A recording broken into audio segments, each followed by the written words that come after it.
Hello, this is Jennifer Bone, a librarian at the Swick Library Belleville campus, and in this short video, I'm going to show you how to research a company using the resources at Swick Library.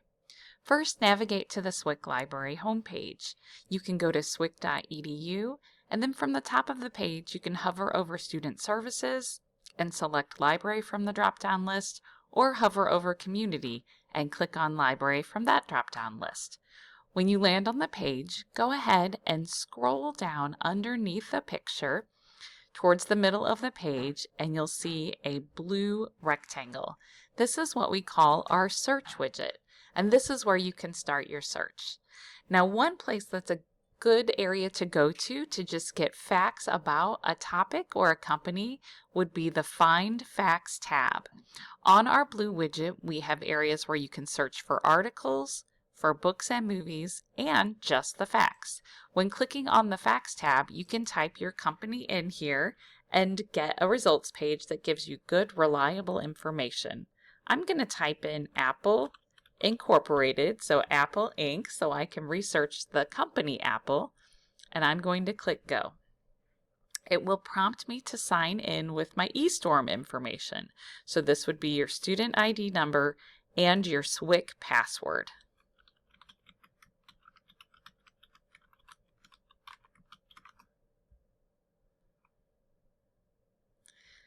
You will get a results page that will showcase information about the company. On the left side, you will see information that has a hyperlink at the top, and that will connect you to the entire article. They're going to give you a little preview of the article right here, and you can read more by clicking on this link here at the bottom. They will also show you where this information was published. So this company, Credo Reference, actually gives us access to 1,200 encyclopedias, almanacs, and dictionaries that are published, and they're all electronic in this collection. So the first one is the one that they pick to show you first, but you'll see that there's additional ones underneath. The second one is from Britannica, which is a very general encyclopedia set. This entry is quite small. It's only 218 words. The third entry is coming from the Gale Encyclopedia of U.S. Economic History. This might be a better entry to use since you're trying to research business and the company. And when I see the word economic, that's exactly what I think about. I can also see that the word count is very high. So this is going to be quite a lengthy informational article that talks about the economics of the company Apple. To view it, I can click on the link and the article appears. I can see the article goes all the way down the page and I can scroll down to read it. I can print, email, or save any of this article. You'll see those tools are at the top. If I want to click save, I can print it out, I can download it, I can also save it to the cloud, I can share it, I can choose to email, I can choose to copy a link and come back to it. I can also choose to get the citation. So all of the library resources create the citations for you. If I click on Cite, I can just select the citation style I'd like to use for my assignment or the one that the teacher has asked me to use, and then I can just hit copy and paste it in an email or in a document.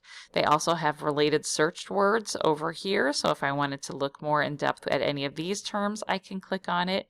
Or I can go back to my results page and find additional entries that I might like to use for a source as I prepare for my presentation. Now on the right hand side, you'll see there's something that looks like a spider web. This puts your search term in the middle, and then it kind of connects it to other things or person, places, or things that are connected with this, in this instance, a company. So I can click on any of these and it will put that entry right in the middle, and it will kind of give you a new spider web with other terms.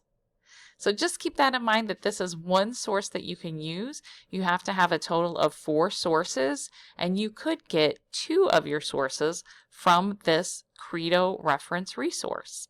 So this is one place that you can go. I'm going to click this tab closed and go back to the library homepage. One part of the assignment that your teacher is asking you to do is to get some articles from EBSCO.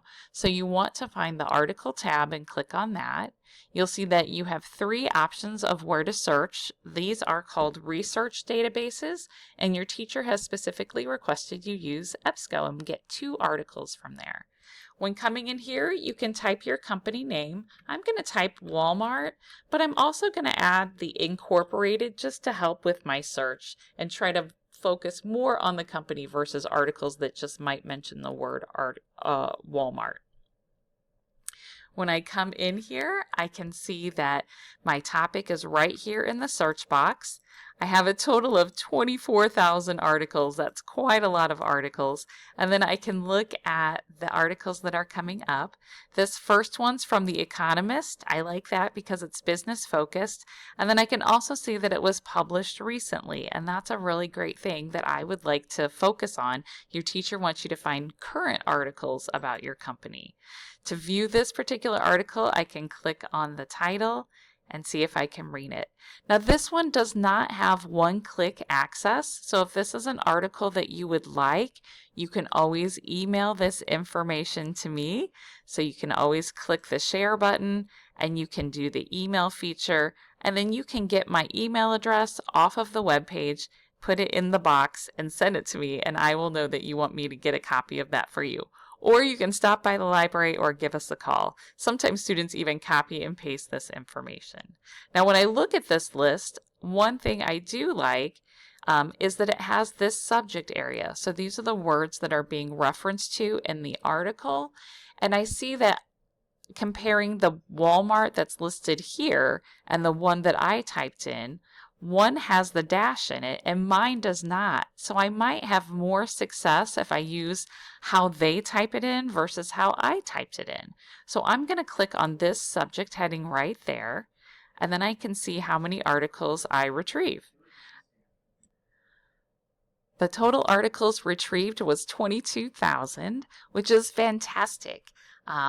But I also have something I want to show you, and at the top here where it says searching, it says Academic Search Ultimate and 2 more.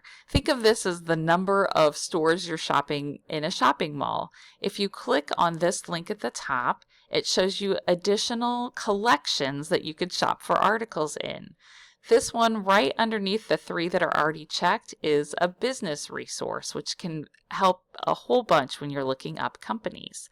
I'm going to add that Business Source Premier and click Select. Now I can see I've added an additional collection to the top, and now I've also added 45,000. I've almost doubled the amount of articles that have appeared. I'm also going to come up to the top and I'm going to look specifically as one of my first searches for a company profile. So I want to see if I can find that in here. I'm going to hit search, and right away I see one that comes up, and it looks like it's from October 7th, but I've looked at this one already and this is a typo. It's actually July the 10th. They've switched the month and date, but this is a very recent company profile, and that's exactly what would help me with putting my presentation together. I see instant access options, and so I can click on the PDF or online full text. Once I open that up, I can see it's going to open up this PDF, and I can look at the table of contents and get the information that I need. I can also see that this is over 130 pages long. So this is going to be very beneficial to the things that I'm looking for to put together in my presentation. At the very top of the page, if I need the citation, I can click on the quotes, select the citation style from this list, and it will appear right here in this box, and I can copy it to the clipboard. I can also come over here and share it on the cloud or an email or create a link. I can also choose the download button to save it on my computer. I can also choose the print button if I'd like to print this document. So this was a very good find that it came up at the front. She also wants to make sure you find recent articles, so underneath the search box, there is a tile that says all time, and I can focus it on just the last 5 years. So once I do that, I'm going to limit to just 30, and this is all going to try to have that term company profile in it so that you can focus on that area. If I wanted to change my search term at the top and maybe do competitors, I can run my search again and see what articles might be coming up for that. It still retains that 5-year limit, so it is recent, and I can look at all of these articles that might help when I'm putting together that information for my presentation. Now, if you have questions or you'd like more resources or want to learn more about the library, please go back to the library webpage and reach out to myself or my better half, Samantha Rogers. She's our other librarian, through the contact link in the blue ribbon underneath the picture. You'll see our names, our emails, our phone numbers, and if you're on the Belleville campus, please stop by. We're in the Information Sciences building. We're on the first floor, and we'd love to meet you and help you out. Thanks so much, and have a great day.